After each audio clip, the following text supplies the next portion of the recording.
Dan sudah tersambung melalui sambungan telepon Duta Besar Republik Indonesia untuk Singapura, Ngurah Swajaya. Halo, selamat malam Pak Dubes Ngurah Swajaya, apa kabar? Selamat malam Mbak Dea, baik-baik. Gimana kabarnya? Baik juga, Alhamdulillah. Pak Dubes, ini seperti apa poin detail soal pelonggaran kegiatan masyarakat di Singapura? Ya, jadi kalau di Singapura mereka belum sebut sebagai new normal, tetapi ini merupakan fase awal, fase pertama dan fase kedua. Jadi transisi menuju new normal. Jadi kalau fase pertama dimulai tanggal 1 Januari dan fase keduanya dimulai tanggal 18 Januari. Kalau yang fase pertama belum boleh, misalnya mall belum buka dan orang ke restoran hanya boleh take away. Sementara fase kedua sudah boleh makan di restoran, tetapi itu pun dibatasi maksimal 5 orang satu meja dan juga tetap menggunakan protokol kesehatan berupa pemeriksaan suhu badan dan juga harus download aplikasi contact tracing, sehingga itu yang menjadi persyaratan penting bagi setiap orang yang akan masuk ke tempat-tempat umum. Pak Dubes, kita bicara soal WNI yang ada di sana. Kita tahu juga warga negara Indonesia di Singapura ada yang terpapar COVID-19. Berapa jumlah termuktakhir WNI yang kemudian terpapar COVID-19 di Singapura yang terbaru? Ya, jadi tidak berubah Mbak selama kira-kira lebih dari hampir 2 bulan. Jadi tidak ada penambahan, jumlah totalnya itu adalah 52.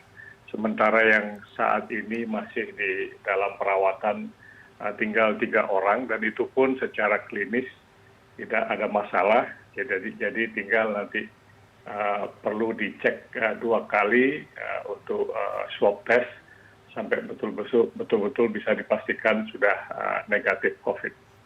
Dengan jumlah sekitar 40.000 sekian jumlah positif COVID-19 di sana, pelayanan kesehatan masih berjalan dengan baik ya Pak di Singapura, termasuk untuk WNI? Ya, saya kira masih. Jadi gini, kalau pelayanan kesehatan itu yang dirawat di rumah sakit itu umumnya yang memang ada secara klinis membutuhkan perawatan karena memang mereka memiliki penyakit tambahan, penyakit sampingan, jadi komplikasi. Tetapi kalau yang hanya sekedar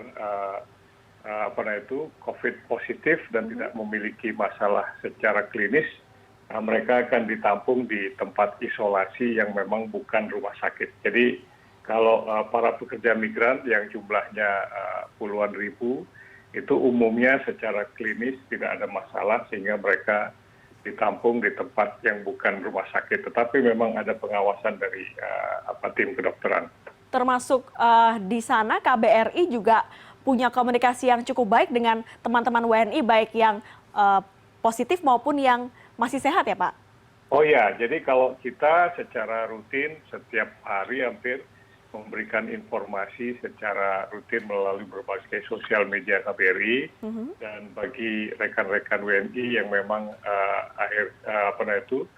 ditemukan positif, sudah tentu mereka sudah memiliki nomor kontak kita yang secara 24 jam, 7 hari bisa dihubungi sewaktu-waktu kalau memang diperlukan. Jadi kami berkomunikasi terus, kami menggunakan berbagai macam sarana, bahkan juga kita memiliki komunitas pekerja rumah tangga yang cukup banyak, dan kita menggunakan waktu-waktu seperti hari Sabtu dan Minggu untuk berinteraksi, berkomunikasi, dan juga memberikan pelatihan kepada mereka. Karena selama ini ketika circuit breaker memang mereka nggak boleh keluar. Sekarang boleh keluar, tetapi tetap dengan kehati-hatian itu yang kita selalu sampaikan pada mereka. Pak Dubes, ini kan lokasi Singapura sangat dekat dengan Indonesia, dan saudara-saudara kita, teman-teman kita dari Indonesia sering bepergian maupun dari teman-teman dari Singapura ke Indonesia. Bagaimana langkah atau kebijakan terbaru pemerintah Singapura mengenai keluar masuknya warga di Singapura, termasuk soal penerbangan atau aktivitas perkapalan di sana? Kalau penerbangan dan juga perkapalan masih ada yang berjalan, dan itu umumnya untuk kebutuhan angkutan logistik.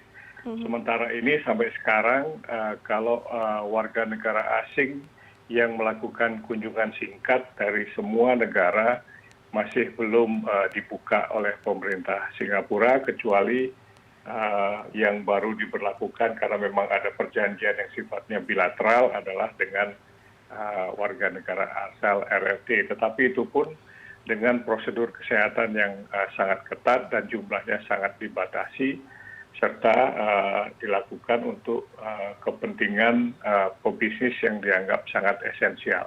Jadi sampai sekarang masih belum dibuka untuk kunjungan singkat bagi seluruh warga negara asing. Pak Dubes, kita bicara lebih luas lagi. Ini adalah soal pertumbuhan ekonomi. Pertumbuhan ekonomi di Singapura diprediksi bisa minus 4%. Apa sebenarnya dampaknya terhadap urusan bisnis antara Indonesia dengan Singapura, dengan fakta-fakta perekonomian Singapura yang saat ini sedang terpuruk? Ya, jadi memang betul kontraksi ekonominya cukup tinggi dan pemerintah Singapura pun sudah mengeluarkan anggaran untuk bantuan sosial maupun bantuan stimulus ekonomi. Tetapi bagi kita memang Singapura selama 5 tahun terakhir selalu menjadi investor terbesar penanaman modal asing ke Indonesia, rata-rata sekitar 30%. Dan untuk kuartal pertama itu jumlahnya justru ada peningkatan kalau kita bandingkan dengan kuartal pertama tahun yang lalu. Cuman kami masih belum yakin apakah di kuartal kedua akan terjadi peningkatan, tapi sudah tentu kita akan upayakan. Yang jelas kalau dari segi pariwisata memang sementara ini tidak ada kegiatan sampai dimulai sejak dilakukannya circuit breaker. Tetapi untuk kegiatan perdagangan kita melihat peningkatan juga ekspor untuk non migas kita ke Singapura. Jadi untuk neraca perdagangannya masih surplus untuk Indonesia di kuartal pertama tahun ini. Jadi kita tetap akan berusaha jalur perdagangan tetap kita buka dan juga investasi kita akan fasilitasi karena itu memang sangat penting dalam hubungan bilateral kedua negara. Baik, terima kasih Pak Dubes Ngurah Swajaya tadi menjelaskan berbagai macam kebijakan Singapura mengenai pandemi COVID-19 dan juga hubungan bilateral dalam hal ini bisnis antara Indonesia dengan Singapura. Semoga selalu membaik. Terima kasih Bapak, semoga Pak Dubes selalu sehat.